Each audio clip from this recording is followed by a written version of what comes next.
जय हिंद एवरीवन। स्वागत है आप लोगों का एक बार फिर से हमारे चैनल इनकम इन इंडिया पर। दोस्तों, एक मंथ से वीडियो रुका हुआ था क्योंकि बीच में एक मंथ से 12th का एग्जाम बीच में आ गया था। उसमें ही हम लोग तैयारी में लगे हुए थे। अब एक मंथ फिर से बाद हम लोग आ गए हैं दोस्तों, जिसमें हम पॉलिटी सीरीज को स्टार्ट करेंगे, जिसमें हम आपको संविधान सभा पूरा प्रस्तावना और भाग 1 कंप्लीट किया था दोस्तों, जिसमें आर्टिकल 1, 2, 3, 4 पूरा बताया था। जिसमें आपको हमने बताया था कि भारत के राज्य कैसे बने, कब अलग हो गए थे दोस्तों, सिक्किम कैसे आया था दोस्तों।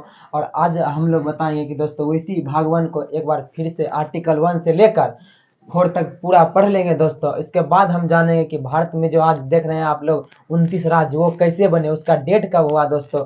इससे सभी एग्जाम, मतलब किसी भी ओवरऑल एग्जाम में देखिए दोस्तों, इनसे क्वेश्चन आए हुए हैं कि कब राज्य बना और किसने बनाया, जिसमें भूमिका रही किसकी दोस्तों, सरदार वल्लभ भाई पटेल की। चलिए दोस्तों, हम लोग जानते हैं कि भगवान के बारे में जानते हैं। क्या भगवान पार्ट 1 में दोस्तों हम क्या जानेंगे कि पार्ट 1 में क्या नाम दिया गया है, संघ एवं उसके राज्य क्षेत्र। क्या दोस्तों, संघ एवं उसके राज्य क्षेत्र। दोस्तों एग्जाम में आ सकता है कि पार्ट 1 में कौन सा दिया गया है, जैसे पार्ट 2 में नागरिकता दी गई है, पार्ट 3 में मौलिक अधिकार के बारे में दिया गया, उसी प्रकार पार्ट 1 में क्या है दोस्तों, संघ एवं उसके राज्य क्षेत्र के बारे में बताया गया है। और पार्ट 1 में कितने आर्टिकल हैं दोस्तों, आर्टिकल 1 to 4। क्या दोस्तों, आर्टिकल 1 to 4, 1 से लेकर 4 तक आर्टिकल भाग 1 में दिए गए हैं, जिसमें दोस्तों राज्यों के बारे में दिया गया है। चलिए जानते हैं कि आर्टिकल 1 में क्या है दोस्तों। आर्टिकल 1 हमने आपको ये पढ़ा दिया है, आर्टिकल 1, जिसमें हम लोग जानेंगे कि देखिए आर्टिकल 1 में क्या लिखा है, इंडिया दैट इज भारत। क्या दोस्तों, इंडिया, एक मिनट रुकिए दोस्तों,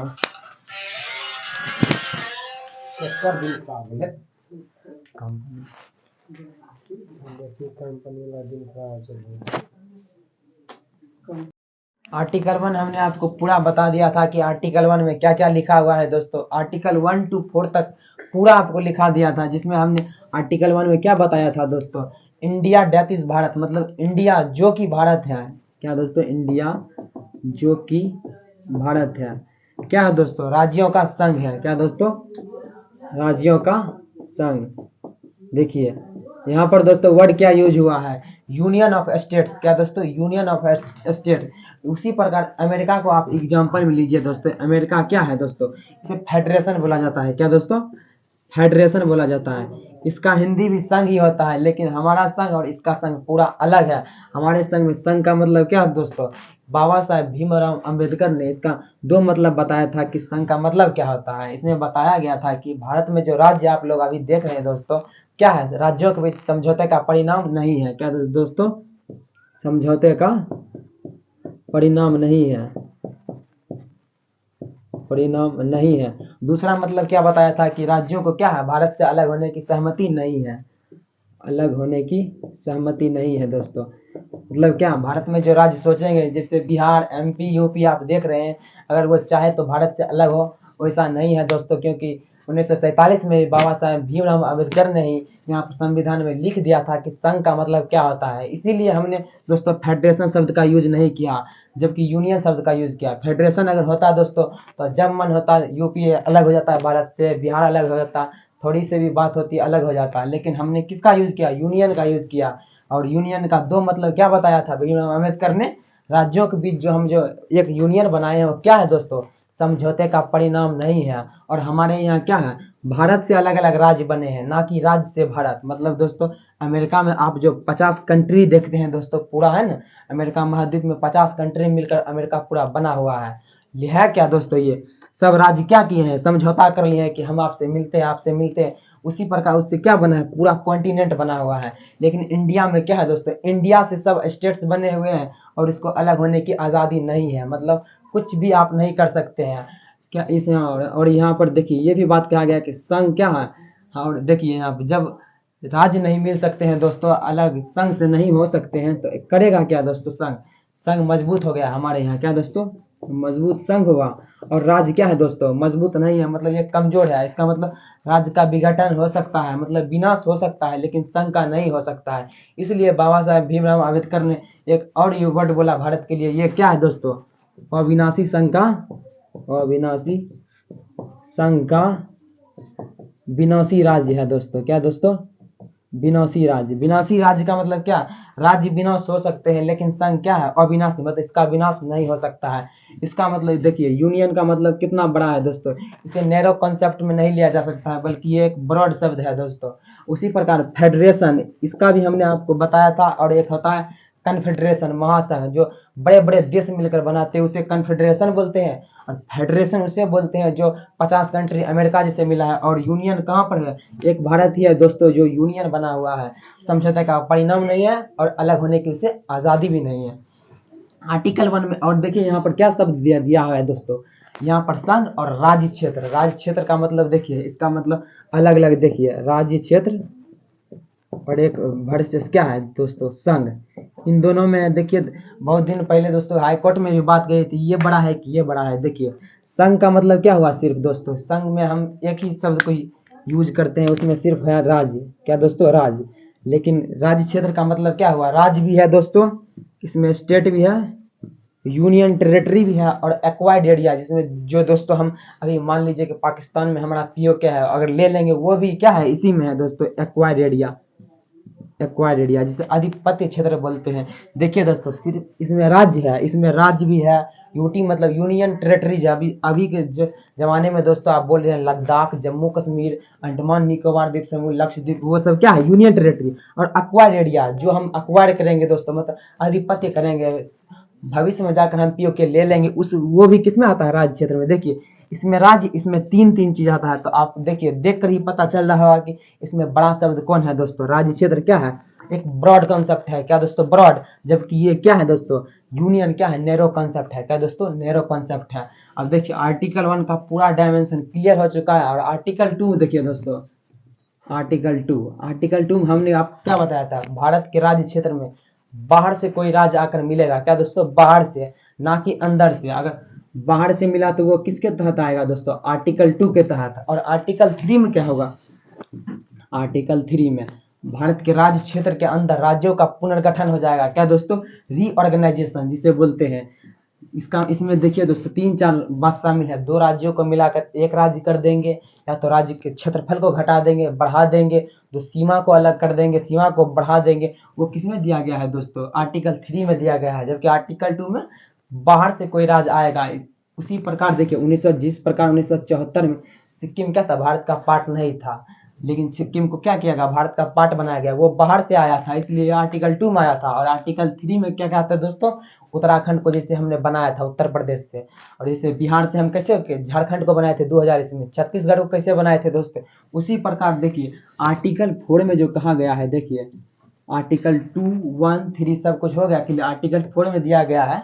आर्टिकल 2 और आर्टिकल 3 जो हम कुछ भी करेंगे दोस्तों, या तो बाहर से स्थापना करेंगे या अंदर में रीऑर्गेनाइजेशन करेंगे, इसका मतलब क्या होगा? वो कैसे करेंगे? करेगा कौन दोस्तों? हमने इतना सब कुछ जान लिया, ये इतना बड़ा कॉन्सेप्ट है, ये करेगा कौन? इसको कौन करेगा दोस्तों? संसद। क्या दोस्तों? हमारा पार्लियामेंट। पार्लियामेंट का मतलब दोस्तों, अगर आप आगे चलेंगे तो पार्लियामेंट भी आएगा दोस्तों। क्या क्या पार्लियामेंट में आता है, इसके कितने अभिन्न अंग है दोस्तों? पार्लियामेंट मतलब जहाँ पर कानून बनाया जाता है। क्या दोस्तों? जहाँ पर कानून बनाया जाता है। और अगर दिमाग में आपका एक और भी क्वेश्चन आता होगा, जब पार्लियामेंट है तो यहाँ पर दोस्तों राज्य विधानमंडल भी आना चाहिए, लेकिन नहीं आता है दोस्तों। सिर्फ पार्लियामेंट को ही पावर दी गई है कि राज्यों के बीच जो होगा दोस्तों वो करेगा। और एक तो बात है, अगर मान लीजिए इंडिया क्या है दोस्तों, मान लीजिए मोदी जी का मन है क्या? बिहार का नाम चेंज करने के लिए। क्या दोस्तों? बिहार का नाम चेंज करें। तो बिहार का नाम ऐसे तो हम चेंज कर नहीं सकते हैं, क्योंकि वहाँ के राज्य विधानमंडल से भी पूछना पड़ेगा। ये क्वेश्चन आया था दोस्तों बहुत देर पहले, संविधान सभा जो लिख रहे थे उसके मन में। तो वो कैसे इसको डिफाइन किया? इसको डिफाइन कैसे किया? देखिए दोस्तों, संसद चाहेगा तो किसी भी राज्य का नाम बदल सकता है, लेकिन वहाँ पर जो राज्य विधानमंडल है दोस्तों, क्या राज्य विधानमंडल, विधानमंडल क्या करेगा? विधानमंडल भी जैसे संघ के लिए ये कानून बनाता है, राज्य विधानमंडल राज्य के लिए कानून बनाता है। ये क्या इससे सिर्फ मांगेगा, पूछेगा कि दोस्तों कि हम आपके राज्य का नाम चेंज करें या नहीं, सिर्फ पूछेगा दोस्तों। अगर ये इसने मना भी कर दिया, इसका मन हुआ तो कर देगा। क्या दोस्तों? ये बाध्यकारी नहीं है इसका मतलब। देखिए, अगर ये बोल देगा हाँ तो हो गया, अगर ना बोल दिया तब पर भी संसद इसका नाम चेंज कर सकता है, क्योंकि इसके पास कुछ भी पावर नहीं है, सिर्फ सलाह ली जाती है। इस सलाह इस पर बाध्यकारी नहीं होगा। क्या दोस्तों? सलाह इस पर बाध्यकारी नहीं होगा। जब बाधिकारी नहीं हुआ तो वो कौन सा बहुमत हुआ दोस्तों? इसे सिंपल मेजोरिटी बोलते हैं। क्या दोस्तों? साधारण बहुमत बोलते हैं, साधारण बहुमत। जब साधारण बहुमत होगा ही तो संविधान संशोधन तो कोई हुआ नहीं दोस्तों। क्या दोस्तों? संविधान संशोधन हुआ नहीं। सिंपल मेजोरिटी कौन किया? संसद किया। क्या दोस्तों? संसद किया सिंपल मेजोरिटी से, ना कि संविधान संशोधन से। वही बात आर्टिकल 4 में लिया गया है दोस्तों कि आर्टिकल 2 और आर्टिकल 3 में जो संशोधन होगा वो सिंपल मेजोरिटी से होगा। क्या दोस्तों? सिंपल मेजोरिटी से, ना कि संविधान संशोधन के माध्यम से। जो इतना सब हो गया दोस्तों, हमने ये भी पढ़ लिया कि भारत में कोई अगर राज्य कोई क्षेत्र आ सकता है बाहर से। अगर मान लीजिए कभी हमारा अभी के समय में ही मान लीजिए कि दोस्तों कोई क्षेत्र भारत का हम दूसरे देश को देना पड़ जाए तो कैसे देंगे दोस्तों? ये भी दिमाग में आया था दोस्तों वहाँ के लोगों के मन में कि अगर हमें किसी क्षेत्र को किसी को देना हो तो करेंगे क्या दोस्तों? देखिए इसमें क्या किया, और उसने तर्क दिया कि देखिए अगर मान लीजिए किसी क्षेत्र को हमें किसी को देना है तो कैसे देंगे दोस्तों? वो संविधान संशोधन उसमें आवश्यक है। क्या दोस्तों? आवश्यक है उसमें। अगर हम दोस्तों बाहर से क्षेत्र आ रहा है तो उसमें आवश्यक नहीं है संविधान संशोधन होगा, सिंपल मेजोरिटी से हम कर देंगे। लेकिन यहाँ अगर किसी को देना है क्षेत्र कैसे होगा दोस्तों? संविधान संशोधन उसमें आवश्यक है। जिस प्रकार हमने 2015 में देखिए क्या किए थे दोस्तों, बांग्लादेश को क्या किए थे? देखिए 101 क्षेत्र दिए थे, मतलब गांव दिए थे, और 51 गांव हमने ले लिए थे। कैसे ले लिए थे? कैसे लिए थे? 100वां संविधान संशोधन, 100वां संविधान संशोधन से। देखिए यहाँ पर संविधान संशोधन हुआ दोस्तों, वो भी 100वां संविधान संशोधन। बांग्लादेश को हमने क्षेत्र दिया था। उसी प्रकार 1960 में जो हुआ था दोस्तों बेरुबारी केस हुआ था। क्या दोस्तों? बेरुबारी केस में ये बताया गया था दोस्तों कि अलग अगर किसी को क्षेत्र देना पड़ेगा तो कैसे दे देंगे दोस्तों? संविधान संशोधन इसके लिए आवश्यक होगा। बेरुबारी क्षेत्र को भी हमने ऐसे ही दिया था पाकिस्तान को दोस्तों। देखिए जब हमने 100वां संविधान संशोधन भी कर ही दिया, आर्टिकल 1 भी पूरा पढ़ा, जिसमें हमने देखिए राज्य क्षेत्र और संघ के बीच अंतर को जाना कि कौन नैरो कॉन्सेप्ट है और कौन ब्रॉड कॉन्सेप्ट है। आर्टिकल 2 में क्या होता है? बाहर से कोई क्षेत्र आएगा, और आर्टिकल 3 में राज्यों का नाम परिवर्तन करेंगे, क्षेत्र बढ़ाएंगे, क्षेत्र घटाएंगे, दो राज्यों को मिला देंगे। वो किस में है? आर्टिकल 3 में है, आर्टिकल 3 में। और आर्टिकल 4 क्या कहता है? 2, 3 में जो कुछ भी संविधान संशोधन होगा वो सिंपल मेजोरिटी से होगा, वो भी संसद करेगा, ना कि संविधान संशोधन से। चलिए दोस्तों आज के लिए बस इतना ही। लेकिन और अगले हम जानेंगे पार्ट में क्या दोस्तों, राज्य कब बने और कैसे बने, और एग्जाम में भी आपको क्वेश्चन देखा जाएगा, कम्युनिटी पर आपको लगा दिया जाएगा दोस्तों कि क्वेश्चन कब, देखिए कब पूछा गया था, कौन सा क्वेश्चन कब पूछा गया था। देखिए उसमें किसकी भागीदारी रही थी? सरदार वल्लभ भाई पटेल की। चलिए दोस्तों आज के लिए बस इतना ही। जय हिंद।